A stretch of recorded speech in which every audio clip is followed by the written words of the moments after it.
and welcome to the Norrköping Symphony Orchestra interview. I'm delighted to be joined here today by Benjamin Staern, the wonderful composer of this piece, Polar Vortex, which is your first symphony. Yes, it is. Would you like to tell us a little bit about the piece? Sure, I would like to tell you. It's a symphony which is sort of a message to the world about climate change, and also this thing about polar vortex that happened in the United States and Canada last year, when the temperature dropped until 70 degrees below Celsius or something, or Fahrenheit, I don't know exactly. I know it's about the same at that point, isn't it? Yeah, more or less. I think so. No, but so it sort of triggered me to, in my fantasy, to do a piece about which was the symphonic, and I felt like since I work a lot with timbres and also with colors, and I have this sort of phenomena called synesthesia. Oh, tell us about that, because this is something that Messiaen and Scriabin had as well. Yeah, not just Messiaen, even Newton also had synesthesia also. And synesthesia is a condition where you see colors, actually. It's an ability to see colors. So if you see a C major chord, what color do you see? White. And if you see an F sharp major chord? It's a violet. So actually, so instead of just hearing sound, actually there's a physical image. And I was just talking about this last week with an orchestra in North Carolina. Really? Where we were performing Les Offrandes d'Oublier by Messiaen. And the final chords, you can hear his colour sequences in it. So this is what you have as well. Yeah, exactly. Because Messiaen has also inspired my composing in many ways, also for many pieces, like for instance, like Turan Galila Symphony, and also Des Canons aux Étoiles, also, and also his other pieces, like his opera, for instance, Saint François d'Assise. Yeah. And also his piano pieces and organ works, also countless, many of them. And well, I can hear that in your writing, because you have a wonderful ability to blend the percussion with the strings and brass to create a very mystical sound.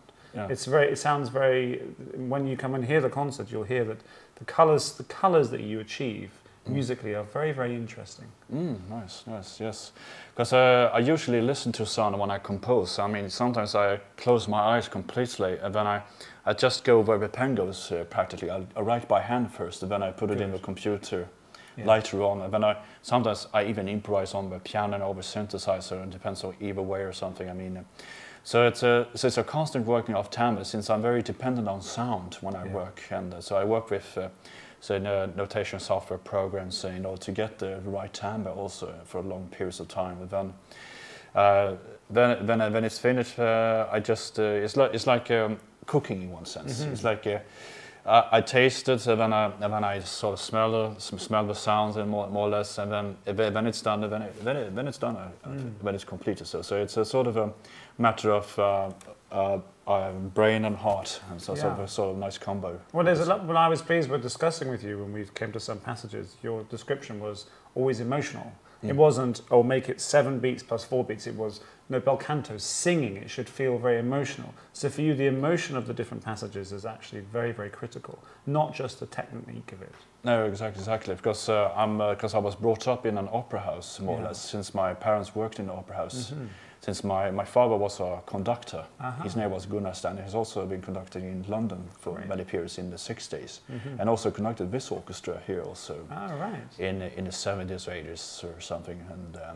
And my previous commission for this orchestra was a clarinet concerto called Where It Shows, which is dedicated to his memory, because he passed away in the process of making the piece.